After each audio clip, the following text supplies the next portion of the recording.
Hi అండి, అందరికీ నమస్కారం అండి. ఫ్రెండ్స్, భారీ భూకంపం పరిస్థితి చాలా దారుణం అంటూ అప్డేట్ అయితే రావడం జరిగిందండి. అయితే ఇందుకు సంబంధించిన పూర్తి వివరాలు అయితే మన వీడియోలో తెలుసుకుందామండి. ఎక్కడ ఈ భూకంపం ఏర్పడింది ఏంటి అనేది క్లారిటీగా తెలుసుకుందామండి.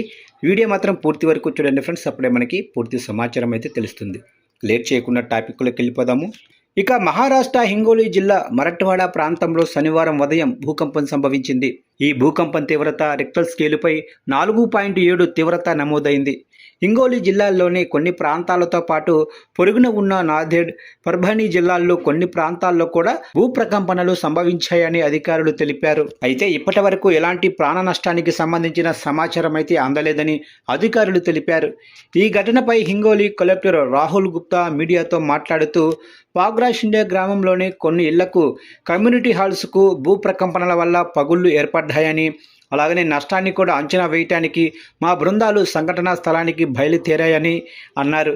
ఇక నిన్న ఉదయం 8:45 సంభవించిన భూకంపం తీవ్రత 4.7గా నమోదైందని నేషనల్ సెంటర్ ఫర్ సెస్మాలజీ వెల్లడించిందని నాందేడ్ అధికారులు తెలిపారు. అలాగే హింగోలి జిల్లాలోని హస్మత్ తాలూకాలో సిర్లీ గ్రామంలో భూకంప కేంద్రం భూమికి 10 కిలోమీటర్ల లోతులో ఉందని అధికారులు పేర్కొన్నారు. హింగేలి పొరుగున ఉన్న నాందేడ్ నగరం, గ్రామీణ ప్రాంతాలు, అర్దాపూర్, హడ్గవ్, హిమాయత్ నగర్ తాలూకాలు, పర్భణి జిల్లాల్లోని కొన్ని ప్రాంతాల్లో కూడా ప్రకంపనలు సంభవించాయని అధికారులు తెలిపారు. అయితే భూకంపం సంభవించిన ప్రాంతాల్లోనే పౌరులు ప్రశాంతంగా ఉండాలని, నియమాలను పాటించాలని స్థానిక అధికారులు కోరారు. ఇక ముందు జాగ్రత్తగా నాందేడ్, పర్భణిలో అత్యవసర ప్రతిస్పందన బృందాలు అక్కడికి చేరుకున్నాయి. అలాగే రేకుల కప్పులున్న ఇళ్లలో నివసించే ప్రజలు రేకులపై ఉంచిన బరువైన రాళ్లను తొలగించి వాటికి బదులుగా బోల్టులతో షీట్లను బిగించుకోవాలని అధికారులు సూచించారు.